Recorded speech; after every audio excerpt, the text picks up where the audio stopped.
బ్రతకడం గొప్ప కాదు, బాగా జ్ఞాపకం పెట్టుకోండి, చచ్చిపోవడం గొప్ప. ఎందుకో తెలుసా? బ్రతకడం ఎలాగైనా బ్రతుకుతారు. ఆకలి, దాహము, జీర్ణము ఈ మూడు ఉంటే మనిషి ఎలా అయినా బ్రతకచ్చు. వేళపట్టున ఆకలేసి కుడితి తాగినా జీర్ణం అయిపోతే, ఆవు తింటున్న మినప్పొట్టు తినేసిన జీర్ణం అయిపోతే ఇబ్బంది లేదు. దాహం వేసి ఏది తాగినా జీర్ణం అయిపోతే ఇబ్బంది లేదు, బతికేయచ్చు. చచ్చిపోవడం అంత తేలిక కాదు. మంచాన పడి తన మలమూత్రములను తాను విసర్జించలేకపోతే వాడు రోజు రోజు క్షణం క్షణం చచ్చిపోయినట్టే. ఆ మలమూత్రములు తన శరీరంలోంచి బయటికి వస్తే పురుగులు పుట్టి శరీరాన్ని కొరికేస్తుంటే సొంత భార్య కూడా కంపులోకి రాలేక, పనివాళ్లు కూడా చెయ్యక, గది తలుపులు వేసేసి కుక్కకి పెట్టినట్టు గిన్నెలో తీసుకొచ్చి అన్నం పెడితే తాను చేసిన పాపాలు జ్ఞాపకానికి వచ్చి కుమిలిపోతే రక్షించేవాడు ఉండడు.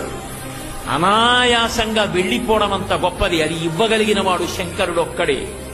అందుకే బ్రతికినంత కాలం ధర్మాన్ని పట్టుకుని బ్రతికిన వాడు ఎవరి దగ్గర చెయ్యి చాపకుండా బ్రతికి, ఎవరితో చేయించుకోకుండా పరమ సంతోషంగా భగవన్నామని చెప్పుకుంటూ వెళ్ళిపోతాడు. అంతకన్నా ఏం కావాలి మనిషికి?